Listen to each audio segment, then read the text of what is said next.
Good morning, everyone, and welcome back from the break. I'd like to welcome you to the next session on how the Health Finance and Governance Project integrated health financing and governance into our work. My name is Nicole Barr Sakowski, and I'm the Director of Country Programs, and I'll be the moderator for this session. I think as you heard in the opening, there's not only the importance of health financing, but also the real strong importance of health governance. And in this session, you're going to hear some examples of how improved governance was the focus of our country programs, and also how we've used governance to enhance our health financing activities. I know there's going to be a lot of questions for our panelists, and we'd like to save those questions till the end.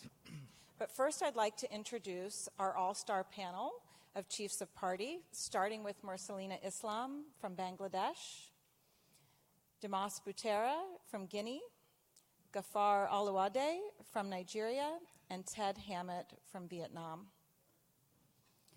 Mursalina, if we could start with you, please. If you could talk a little bit about the program in Bangladesh and how you've integrated health financing and governance into that work. Great. Thank you, Nicole. And I'm excited to be here. Bangladesh is one of the smaller HFG programs we'll talk about here, and it's a very interesting program. I'll start out with just a bit of relevant background. Bangladesh has one of the highest out-of-pocket expenditures on health. At 67% of total health expenditures, it adds a burden on a large population. And this is the National Health Accounts estimate from 2015, and it's an increase from 2012 when it was 63%. Now, Bangladesh's healthcare financing strategy has the out-of-pocket expenditures on health going down to 32% by the year 2032. Now, there is a recognition that unless we do something about it, it's not going to go down. As the country goes towards lower middle income status, total health expenditures are going to keep increasing, and unless there's a real effort on financial protection for health, the out-of-pocket expenditures will keep increasing as well. So that was a great entry point for us. We were lucky in Bangladesh to work with the Health Economics Unit of the Ministry of Health and Family Welfare. Several of us had worked on the healthcare financing strategy with them under the Health Systems 2020 project. And so when HFG project started in 2012, we were able to support the implementation plan for the healthcare financing strategy, as well as the communication strategy for universal health coverage, UHC. And so that really allowed us to start designing our activities. We integrated financing and governance in Bangladesh by focusing on implementation of the healthcare financing strategy and the communication strategy for UHC. So I'll talk about two activities that were particularly relevant in integrating governance and finance. One was a designed strategic communications for universal health coverage. So we know from global experience that to communicate about UHC and to advocate around UHC, you need very deliberate, targeted, and context-specific communications activities. And we designed just that in Bangladesh. So we were able to bring together stakeholders from a range of different sectors: Ministry of Health, Finance, elected officials, other government officials, civil society, academia, journalists. And we built a program where the objective was to develop a critical mass of informed stakeholders who could work on the UHC agenda. We had programs that range from orientation sessions, courses, policy dialogues, TV talk shows. We reached over 3,000 stakeholders across these sectors, and many of them came up to us and said, while we had heard about UHC, this was really the first time we were hearing about real specific concepts around UHC, and particularly the financial protection aspect. As you know, many of them already know about how to increase service coverage. They know the primary health care and the Health for All agenda, but this issue around financial protection is fairly new to all of them and fairly new to the Bangladesh context. And that really gave us a lot of support in terms of building the work. We went out to 10 districts beyond the national capital city. I'll talk a little bit about a second area of work where we integrated financing and governance, and that's around doing costing and economic analysis. We supported costing of NGO delivery services under the USAID Smiling Sun Clinic program, costing of the essential service package, and all of this to really support the Ministry of Health and Family Welfare and Ministry of Finance to think about what evidence is needed for domestic resource mobilization. Some of those discussions were going on already in country, but we came in with additional support and support around that. So we held workshops both in country and linked to the Joint Learning Network global workshops, and we're able to take these multi-sector stakeholders out to those workshops. And I'll sort of pause there for now, and I think we can come back to it. As you can see in Bangladesh, we're at the early stages of healthcare financing strategy implementation and early stages of learning about universal health coverage and financial protection. And so our focus was really on building that capacity around the issues of financing and governance. Thank you. Thank you very much, Marcelina. I think you were touching on how some of the activities that you're working on were the example that I gave in the beginning about how that work is enhancing the health financing work that you're doing in Bangladesh. Damas, if we could go over to you in Guinea. Yeah. Thank you, Nicole. Good morning, everybody. The HFG project in Guinea started working in June 2016 in support to the post-Ebola recovery strategy of the government of Guinea at the request of the USAID mission, but also the Global Health Ebola team. As you all know, Guinea was devastated by the Ebola outbreak way back in 2015, 16, 17. And this disease had terrible impact on the health system, which was already very weak. Just to give you an indice on how fragile the Guinean health system is, it has one of the lowest health workers density of only 1.3 health workers. That means doctors, nurses, pharmacists serving a population of 10,000 a population of 10,000. The benchmark of WHO being at least 23 health workers serving 10,000. There is a huge gap.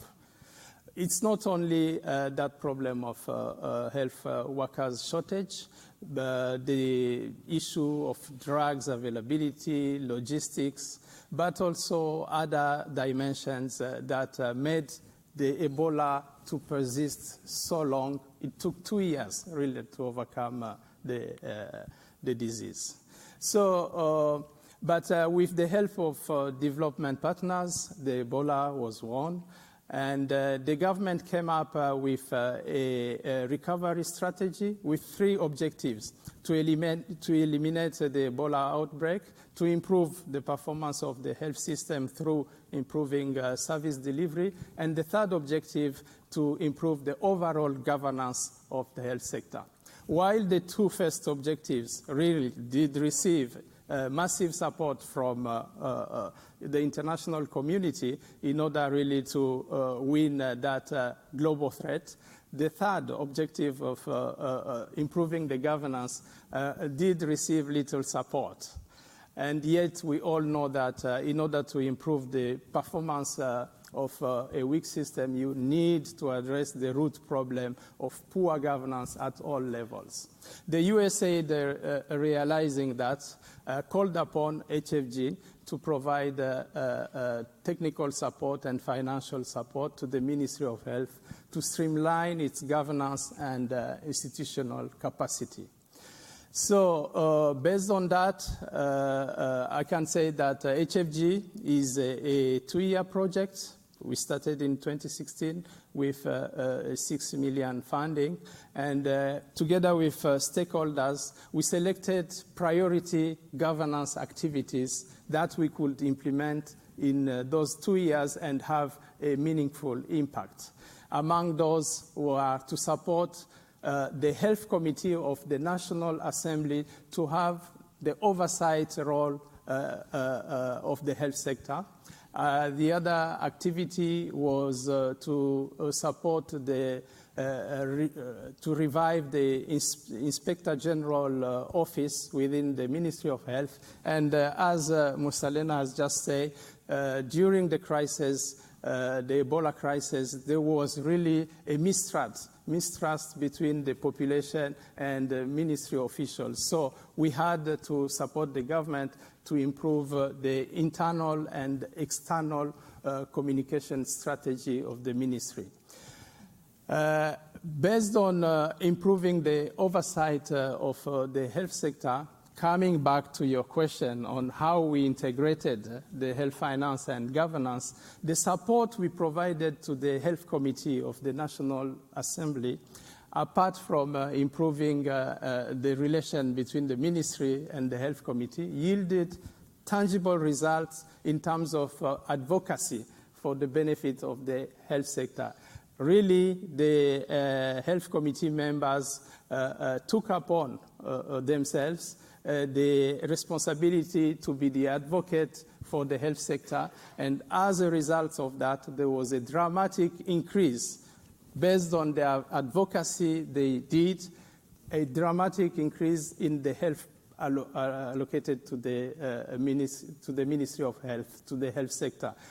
Since independence, the budget did not go beyond 1, 2, maximum 3% of the total health government budget. But with their support, the health budget hiked to 8.2% in 2017. I think this shows really the integration. HFG in Guinea was a governance-led project, but you can see that it resulted in improving the health financing of the country. I think I will pause there before taking another. Yeah. Thank you very much, Damas. And as they say, I think you had me at that statistic in the very beginning. I think that gave us all great pause. So thank you for sharing that story. And now we'd like to move over to Gafar in Nigeria.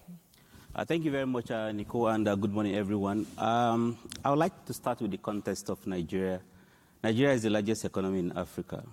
It has a very, very challenging health financing landscape due to suboptimal government investment in health.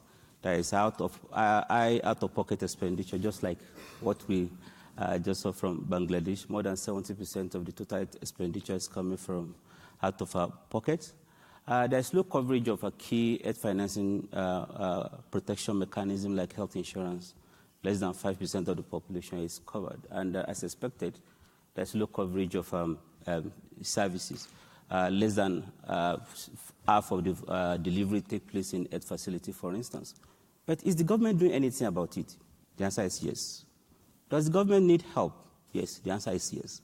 So as health finance and governance project, how are we assisting the government to change the landscape? So we are assisting the government through strengthening governance of key health financing function, many areas, but I'll just mention a few because of amount of time. One area is the area of supporting the government to use information and knowledge for decision making. If you want government to spend more money on health, you have to support them to know where the money will come from. So we supported the government to do fiscal space analysis in terms of where would the additional money come from. But in addition to that, it's not only about where would the money come from. Ability to execute the budget is very, very important. So we support this government to conduct routine resource tracking to be able to know the level of execution. So in one of the states, at the end of the third quarter of the fiscal year, execution was only 5% of the capital budget. So because of the capacity building that we've done for them, they are able to escalate this information to the legislature, to the executive, and more money was released that actually increased the execution rate drastically. One other area where we support the use of information for decision making is in the area of pooling. We all know that subsidization is very, very important. One of the reasons why Ethiopia was very successful is because of the government subsidization of the health insurance. But the government needs information in terms of how many people are we subsidizing, how much is it going to cost, and what is the funding gap. So presenting this information to the government help one of the states, for instance, Rivers State in oil-rich Niger Delta, to increase amount of money, equity fund dedicated to subsidization from 1% to 2%. It's a huge resources in terms of, if you look at oil-rich Niger Delta, it's more than $5 million we are talking about. Another area where we integrated governance with health financing is in the area of fostering multi-sectoral collaboration, increasing the interface between the health agencies and other agencies as well, so that other agencies, central budget agencies, including Ministry of Health, Ministry of Finance, Economic Planning, Treasury Office, so that they have a clear understanding of what are the health needs and how can they support to improve the funding for health. At the same time, on the side of the Ministry of Health as well, they'll be able to have better understanding of public financial management practices. So how is this affecting health funding? Now, in some of the states, it's the Ministry of Finance that is asking the Ministry of Health. We are yet to include that equity fund that you mentioned in the budget. You have to include it because we now know it is very, very important for you to include it. I think the third area, which I would like to mention, in the area of institutional arrangement, helping government to put in place necessary structure for implementation of health financing-related policy. One area is to help them to create healthcare financing unit, which is responsible for coordinating healthcare financing activity generally, and to support government to implement health insurance decentralization policy, which is the major tool for expanding health insurance coverage. So we provide technical and organizational development. So bringing all these efforts together, how is it translating to improve funding? In the states where we work, 8 out of the 36 states in Nigeria, we have seen between 80 to 180% increase in amount of money, health expenditure, government health expenditure, and then not only on general health, some disease-specific intervention as well. We have seen more than 500% increase in Lagos State expenditure on HIV/AIDS as a result of this type of intervention. I would like to stop here for now. Thank you very much, Gafar. I think there's so much information and a lot of work happening in Nigeria, and we look forward to hearing more. I think you gave some great examples about capacity building as well, which we'll touch on in just a bit. Now we'd like to move over to Vietnam and Ted Hammett. Thanks, Nicole. So HFG Vietnam integrated financing and governance to assist the government of Vietnam in making a successful transition of its HIV response from one funded predominantly by international donors to one operated and funded by the government itself. And this involved assistance with domestic resource mobilization, changes to institutional arrangements, and also changes to some important legal and policy frameworks, all of which are key governance elements. In the first 2 years of the project, we assisted the government of Vietnam to solidify its initial decision to use social health insurance as the primary financing mechanism for the transition to HIV response by developing evidence of the feasibility and affordability of social health insurance as the primary financing mechanism. We did this in several ways by developing liability estimates for HIV services under social health insurance, developing a stepwise plan for integrating the largely donor-funded outpatient clinics into the public health and social health insurance systems, and provided options for centralized ARV drug procurement, which is also an important part of the transition. For the remainder of the project, we assisted the government of Vietnam, key government agencies, with various elements of the transition. And I won't talk about all of those. Bob Fryatt mentioned several of them in his presentation this morning, and also we have a end-of-project report from Vietnam, which is available out in the lobby there. You can read more about the different elements of the transition. But I wanted to mention some key work that we did towards improving the legal and policy frameworks, the necessary legal and policy frameworks underpinning the transition. In particular, working on the legal basis for a transparent and centralized system of antiretroviral drug procurement, and also the legal basis for providing subsidies for premiums and co-payments under the social health insurance scheme for people living with HIV. And I would also like to talk about one key example where we took a governance lens to an important aspect of the transition, namely the integration of outpatient clinics into the public health system and the social health insurance scheme. At the outset, a challenge to this was a requirement under the social health insurance law, which said that only curative services can be covered under social health insurance. Preventive services are not allowed to be covered. Unfortunately, the donor-funded outpatient clinics had been established largely as single-function facilities within the preventive medicine system of Vietnam, meaning that they could not, in that situation, be covered by social health insurance. So HFG Vietnam worked with the central level agencies as well as in 9 provinces to help make the transition so that as these facilities were integrated into the public health system, they could be covered by social health insurance. This involved a number of different steps to help them be able to qualify for social health insurance contracts and to qualify for reimbursement of HIV services under social health insurance. Depending on the situation of the individual facility, some had to convert from single function to multiple function so that they could qualify. Some were district level health centers, for example, had to be merged with district hospitals that already had social health insurance contracts.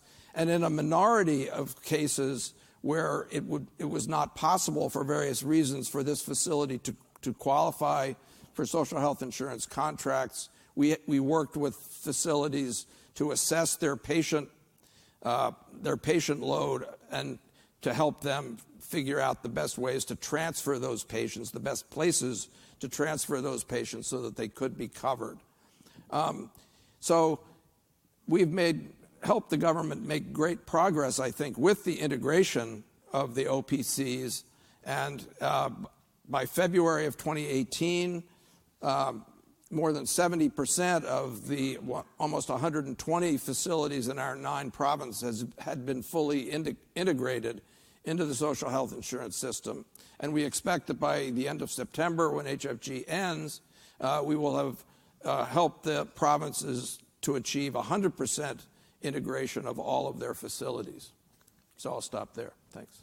Thank you very much, Ted. And I think you really gave some good examples of how working with host country governments is extremely important in the work that we do. And I think we've only begun to touch on all the great work that's happening in these countries. And at this time, I'd like to challenge you both, all of you, to maybe a 2-part question given the time. If you could talk a little bit more about a specific intervention that you'd like to share with the audience, and then also talk a little bit about how you're transitioning that work in country. And why don't we'll switch up the order here a bit and start with Damas in Guinea. Okay. Thank you again, Nicole.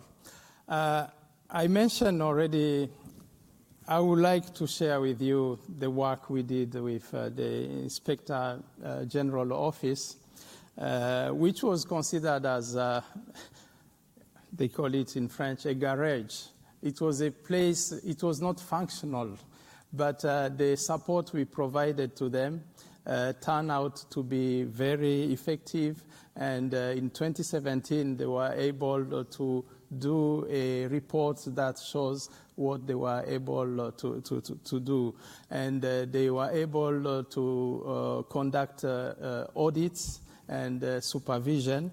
And this IGS turned out to be effective. It's one of the governance mechanisms to ensure accountability of the Ministry of Health. But let me stick to the example I shared with you before on the Health Committee of the National Assembly.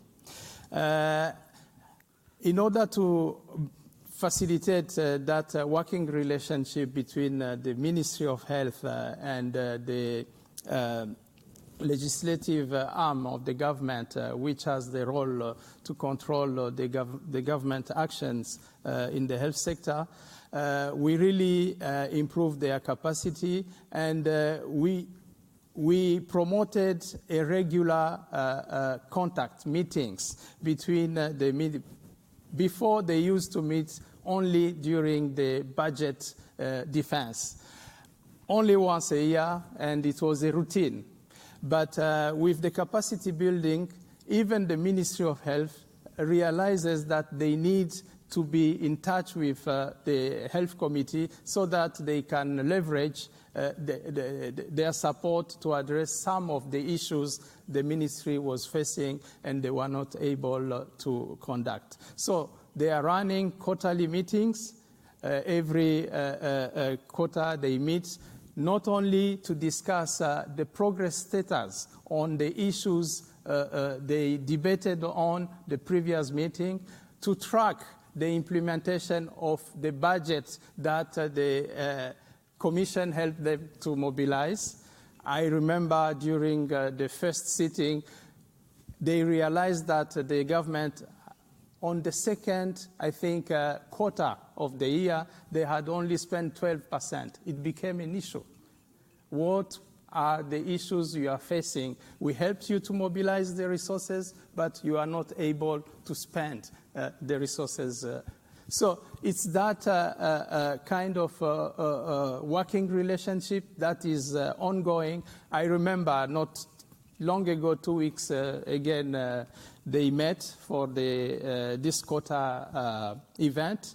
And then in Guinea, due to some events, there was some strikes of the education sector, and they had to hike the salary for the teachers. The government had to do that because the government was paralyzed for almost two months every time there are strikes and this. So this had an impact on the budget of the government overall, because even though the budget had increased, the ministry is having an issue to mobilize resources from the Ministry of Finance. So that the parliamentarians took upon the matter upon themselves and said, we will do advocacy to the Ministry of Finance and to whatever authority, so that at least the Ministry of Health can have access to the funds that they were mobilized. Again, with the Health Committee of the National Assembly, they are representing the population, the community. And most of the times, they do not have encounters with the population, but there are civil societies working on health. We facilitated another quarterly meetings between the civil society organizations working on health and the parliament, so that to bridge and to improve the political dialogue on health. This committee, they conducted also for the first time site visits of a health facility with HFG support, and shared the report with the ministry.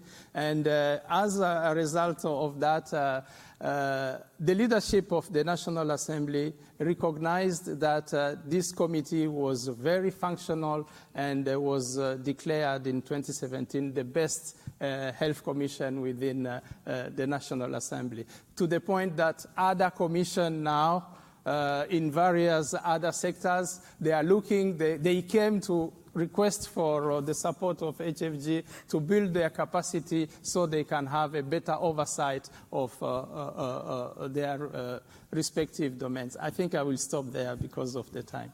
Yeah. Thank you very much. I think that's the enhanced governance and has really improved the activities on the ground in Guinea. Why don't we move over to Nigeria and hear a bit from Gafar. Again, thinking about a bit more about an intervention that you'd like to share, and also about the transition question that I asked. Again, thank you very much, Nicole. I think the intervention I would like to share is what we call a legislative network for universal health coverage.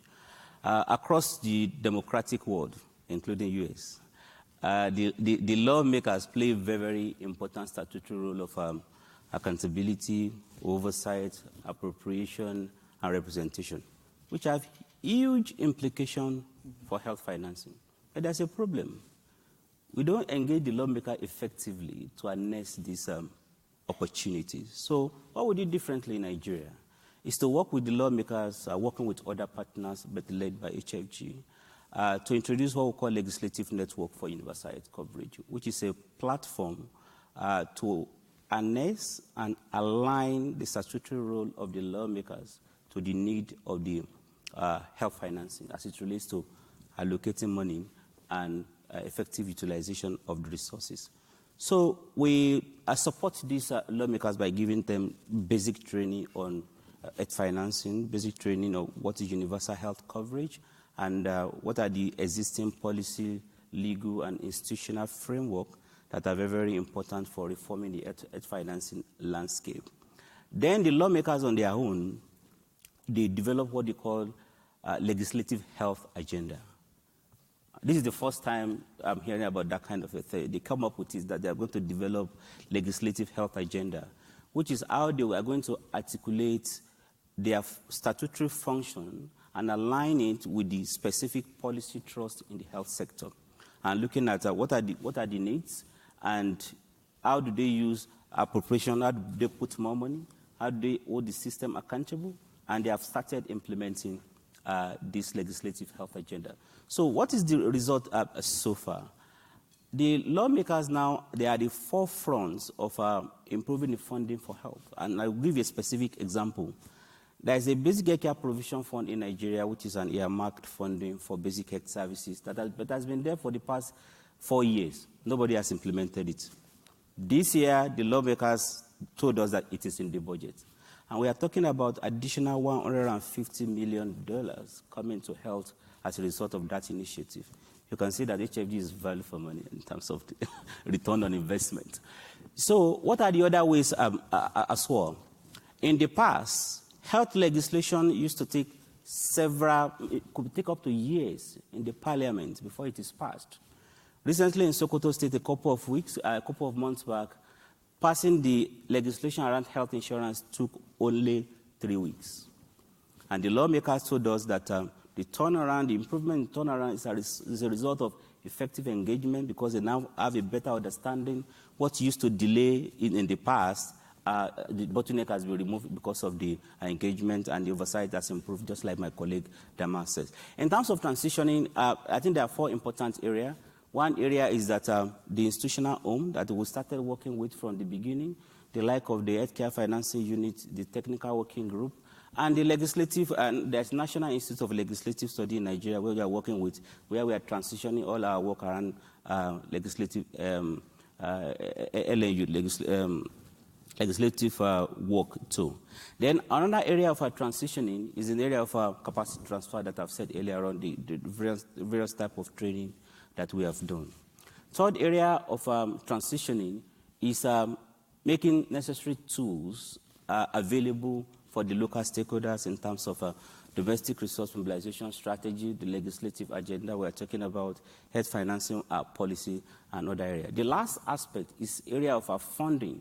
How do we ensure that the stakeholders continue to fund the initiative that we started? So one way is that the local stakeholders, they are putting more budget line in their own budget to make sure they continue to fund. And another area is that the Global Fund in Nigeria is interested in their last set of proposal to include a legislative network to continue to fund it. So that's the area of transitioning in Nigeria. Thank you very much. Thank you very much, Gafar. And I think the accountability story there in Nigeria is a real strong one, and I look forward to hearing more about that. Ted, if we could move over to Vietnam and hear a bit from you, again, on one intervention, and then possibly how I know Vietnam is a real strong story in terms of transition as well. Thanks. Just to come back for a minute to the intervention that I talked about in the first part, the integration of the outpatient clinics.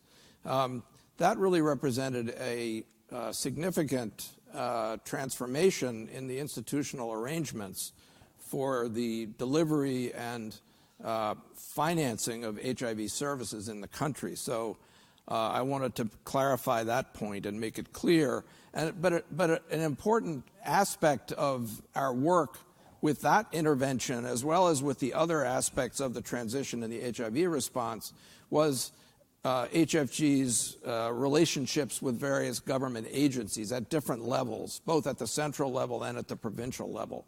And this really required us to adapt and evolve over time as the different elements of the transition came into clearer focus and what needed to be done to address them. So we began by working largely with the Department of Planning and Finance of the Ministry of Health and Vice Minister Tuan in the early years as we were developing the evidence of the feasibility and affordability of social health insurance as the financing mechanism. But then as other elements, as we began to work with the government on other elements of the transition, we needed to work with other agencies within the Ministry of Health, particularly the Vietnam Administration on HIV/AIDS Control, the Department of Health Insurance, as well as with Vietnam Social Security, which is the agency that operates the social health insurance program in Vietnam. And this is an important aspect of the work because it involved working collaboratively with a health agency, the MOH, as well as a non-health agency, the Vietnam Social Security. So bringing them together, and I think we did a lot of that was really necessary because of the very nature of the transition, meaning the financing of HIV services through social health insurance. So it's required that these agencies, MOH and VSS, work together, and I think that HFG was able to facilitate some of those interactions and collaborative work between those agencies. So turning to transition, a really important part of this, in fact, the whole focus of HFG's work in Vietnam has been to assist in the transition of the HIV/AIDS response. So that at that very high level, we work all the time on transition. That's the whole focus of the project. But more specifically, working with the different government agencies, we have helped to develop tools and skills through capacity building and other activities. And those tools and skills are being turned over to those government agencies so that they can use them going forward. And I'll just mention briefly four of those items. First is the National Health Accounts activity with the provincial health accounts, which we piloted in 6 provinces, and a HIV/AIDS sub-accounts exercise. All of those are being turned over to the Ministry of Health with training and documentation and so forth to help them carry those tools into the future for planning and decision making. The second is that we developed for VSS and the VAAC, Vietnam Administration on HIV/AIDS Control, 2 projection models for the Social Health Insurance Fund. One for the overall Social Health Insurance Fund, covering all services, and the other a specific HIV projection model, looking at the costs to the Social Health Insurance Fund of HIV services. The third is the legal basis and procedures for centralized ARV procurement in the country. And the fourth is a scalable model for providing subsidies to people living with HIV for social health insurance premiums and co-payments. So all of these things are being turned over to the government. And just one final point, that as in Guinea, where we heard about work developed to address the Ebola crisis. In Vietnam, these tools, many of these tools and skills developed under funding for HIV are applicable to the larger health system and can be used to benefit the larger health system beyond HIV. So I'll stop there. Thank you, Ted. And I also heard you mention, something I think is a real key point, is working with non-health actors as well. So thank you for mentioning that. It's a key point to a lot of the work that we do in our countries. And certainly, last but not least, we'd like to turn it over to Marcelina and hear a little bit about from Bangladesh. Great, thank you. Just on that last point from Vietnam about strong working relationships, we had to do the same thing in Bangladesh. Of course, for any work on health financing and governance, you have to work very closely with government counterparts. Just a quick example as an aside, an interesting one, the Director General of the Health Economics Unit, who was there for most of HFG's lifetime in Bangladesh, supported our work extensively, and we and agreed to co-author a journal commentary with us. And even after he was transferred, we were able to work with him to get that done. And I invite you to look at that piece on public financial management and governance in the HFG special issue of the Health System Reform Journal that's out there. And that really was motivating for us to see that he was so engaged and he was willing to work with us even post his position at the Health Economics Unit. So going back to your question about, just to talk a little bit more about relevant, important intervention, it's the strategic communications work that I mentioned earlier. And I think the transition I'll talk about in that context a little bit and then close with another example. The strategic communications work, as we mentioned, as in Guinea and the other countries, it's important to work beyond the Ministry of Health and Family Welfare officials. I mean, we did brainstorming sessions about what needed to be designed, and that came out very clearly. We worked closely with one civil society partner, the Power and Participation Research Center, PPRC. They're very well regarded, and they convened a Healthy Bangladesh platform with the National Nursing Council, the National Heart Foundation, the Mayors Association of Bangladesh, and we were able to work with them to conduct those district dialogues that I mentioned earlier. And that all culminated in a national event we held last month where we brought together stakeholders from 8 districts to Dhaka, and we call them the UHC champions. Actually, they coined that term in one of the dialogues, that how can we be champions for universal health coverage? And when we brought them in, they were able to exchange their experiences on little things that they were doing that were moving that UHC agenda forward. And during that conference, they prepared district action plans, and we weren't sure how that was going to go, but they worked enthusiastically half a day, and they said, oh, can we please take these back and work 2 more weeks, because we want to think about how to mobilize local resources to implement these district action plans. So part of the transition story for us is how our civil society partner, PPRC, and the Healthy Bangladesh platform has now committed to working with these districts, sort of a social accountability approach on motivating them and monitoring these district action plans and making sure they're implemented. And PPRC has said they're going to try to figure out how to reach out to all the 64 districts in Bangladesh for not just the awareness work, but translating awareness into action. So really moving the discussion forward on that. You heard a lot about how it's important to engage the legislation and the parliament, and while we didn't work directly with parliamentary committees, we worked very closely with journalists and the Bangladesh Health Reporters Forum, and they have access to the parliament and, of course, the wider population. And one of our local partners, the Institute of Health Economics at the University of Dhaka, was working on technical sessions and providing data and information to the journalists, and they have committed to continue to do that even after HFG closes. So we're very excited about that.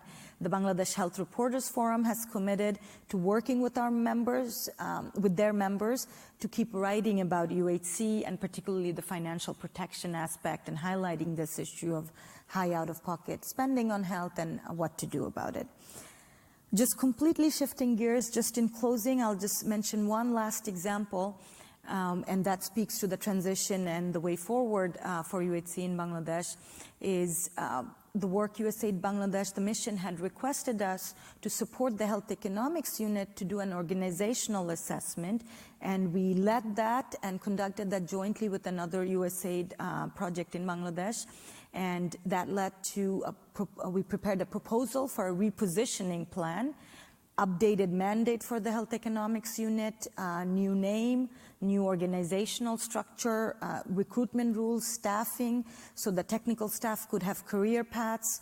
And there's a new director general at the HU who's just been there a couple of months, and he's super excited about taking that repositioning plan forward and working with the Ministry of Finance and Ministry of Public Administration to try to bring it to reality. So we're extremely pleased with that.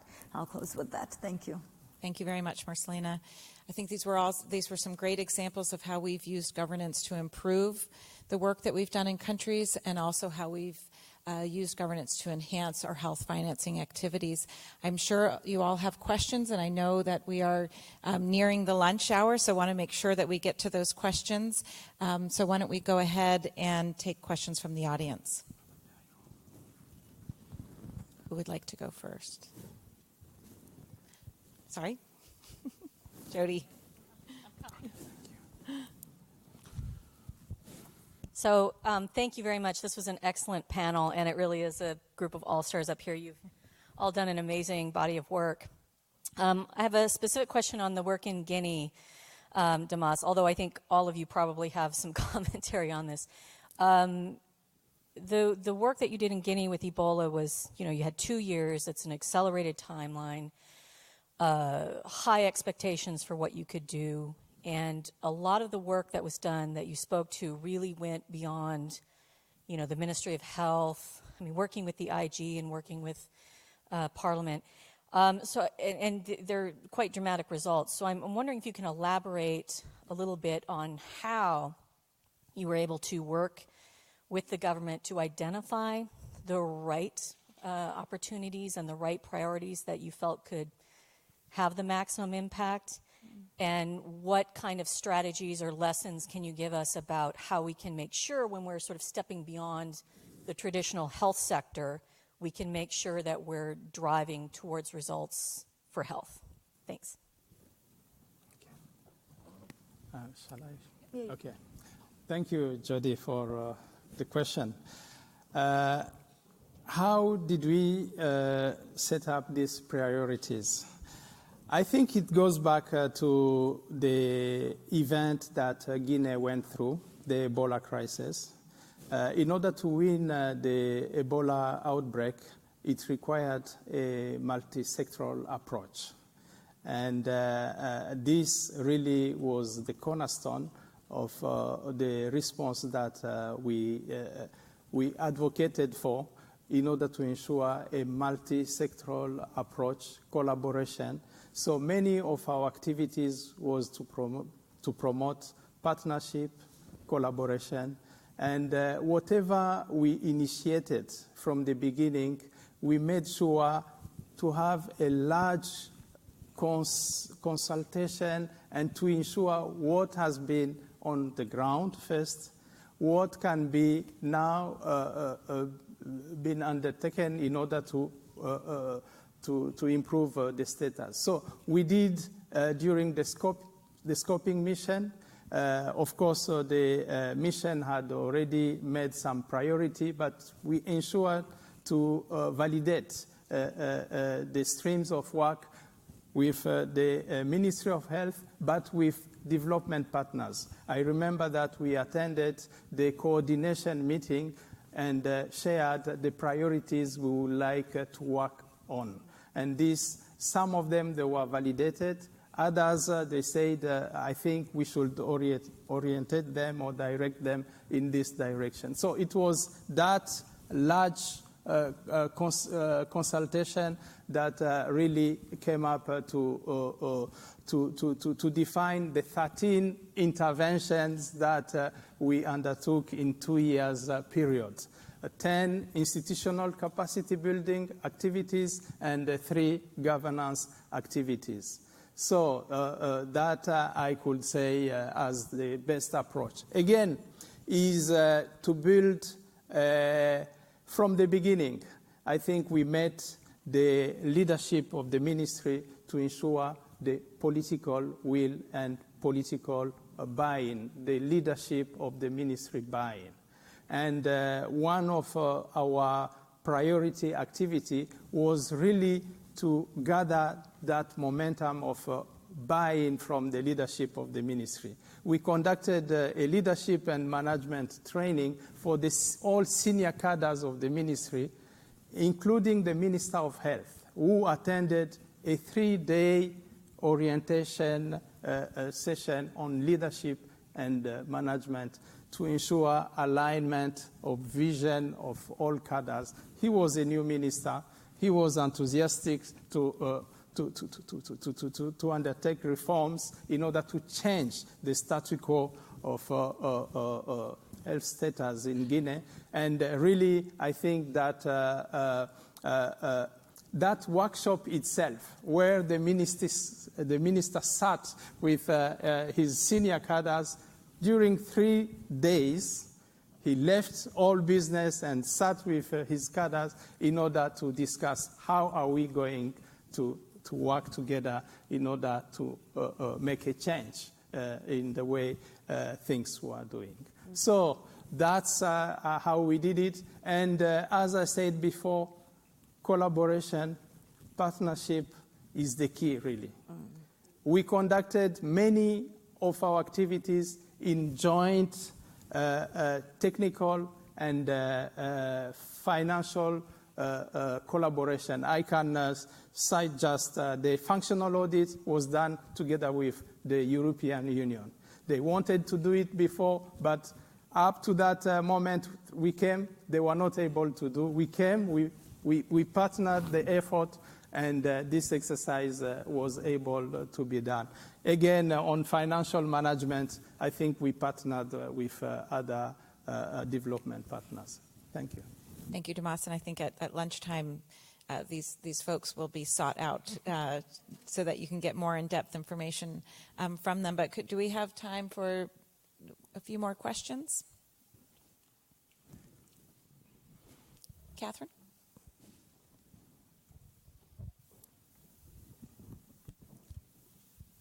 Thanks. We at Table 2 don't have much to tweet, but we clearly have a lot of questions. So what I find interesting is that at the beginning of the project, back in 2012, 13, whatever, the mission demand for health governance activities was actually kind of low. It wasn't like there was, we're getting all this demand. And I think partly because of what you said, it's harder to draw that causal path line to health outcomes from what we think of maybe as purely governance activities. So I wondered if I was curious, when you were working with your missions, with your mission clients, would you talk about, how this is kind of a governance activity? Do you feel like their interest in it grew? Like what might we do to, what did you do that was kind of successful at getting them to be supportive of working with legislative bodies? Because that is, a bit new, I would say. That was my question. Who would like to take that question? Maybe Gafar. Okay. Okay, thank you very much for that very, very important question in terms of how do you stimulate interest in governance at work. I think in Nigeria there's a like two-way approach to it. For example, the health and population nutrition portfolio in Nigeria, the USAID told us it's one of the biggest in the world. But in terms of the results, in terms of impact on maternal health, the result was actually not. Investment was not actually commensurate with the investment. So when USAID looking what in terms of what could be the problem, where they invested heavily, they now discovered that local ownership of investment was very, very low. Because USAID invested in service delivery a lot. And at the end of the 5 years project, when the project is over, nobody is taking over. So that was the first interest expressed by USAID Nigeria in terms of we have to do something differently. We have to look at how to stimulate local ownership of our work. That is one aspect of it. The other aspect of it is that the PEFA office asked us to stimulate domestic resource mobilization for HIV/AIDS financing. So we started the work. We are working highly focused on mobilizing resources for HIV/AIDS. But along the line, we discovered that, wait a minute, it's not possible or it's not going to be very, very effective if you are looking at working within the space of HIV alone. We have to address broader issues that have to do with working with other sectors. For instance, this intersectoral collaboration we are talking about. We have to work towards strengthening existing institutions and leveraging those institutions to mobilize resources for health and HIV specifically. Let me give you an example. The specific example here is that government is interested in decentralizing health insurance. We are always knocking on their door, put money on HIV/AIDS. Government is saying, no, our priority is health insurance. And I said, wait a minute, there could be a win-win approach here. Why can't we shift gear in terms of supporting the need of the government, looking at helping them to put necessary institutional arrangements in place? So that's why I said two ways approach to it. There was a demand from the USAID, but at the same time, because of the experience we gathered locally, we discovered that it is very important for us to look at the broader governance issues, even if we are going to be successful in terms of mobilizing additional resources for disease-specific entities. I think those are the, so there was a demand and there was supply, so demand means supply, and that's why we're doing much of governance.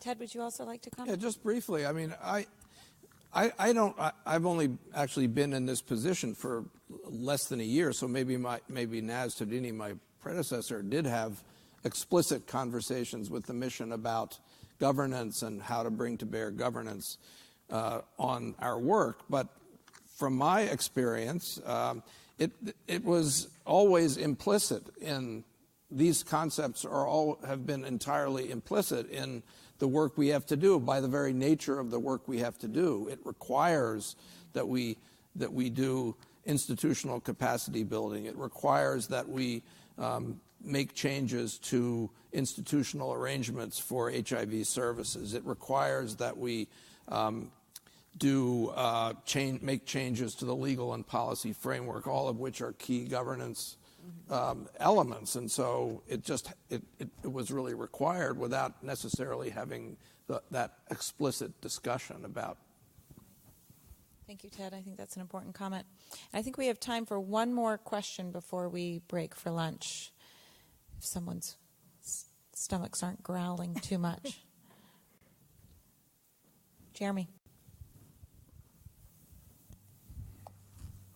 Hi, Jeremy Canthor, HFG and DAI. I just want to pick up on Ted's last point and something that's kind of been a theme. Is the importance of a distinction between finance and governance important? You guys are really at the front line of doing this, how systems work, and I think I'm interested to hear whether you find that distinction of one or the other and important for designing and implementing your work. Let's start.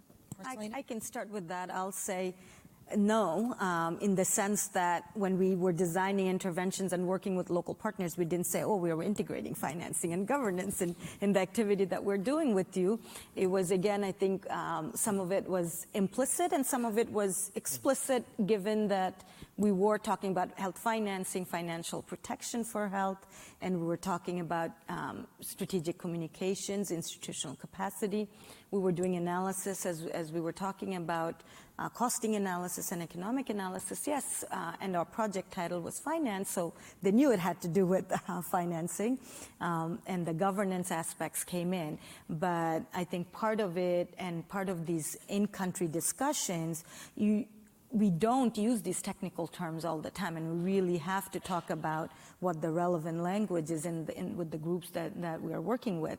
I know one thing I think I didn't mention, but the others did. I mean, we work with other development partners in country, of course, WHO, World Bank. WHO is a partner in the costing work. We've been engaging with the World Bank on the flagship course. And all of that, the language, the international experts that we bring in, have that language. So not directly in all of the language, but it comes through, of course. Okay, just to quickly add to Musselina's point, I think it's a more of a domain of emergence in terms of the integration. It's actually emerged during the course of implementation. When we are talking about health financing, we are talking about three important functions: revenue, pooling, and purchasing. During the course of reforming or strengthening this function, we discovered that we needed a policy statement. We discovered that we need information for decision making. We discovered that there is need to rearrange the institution to implement this reform.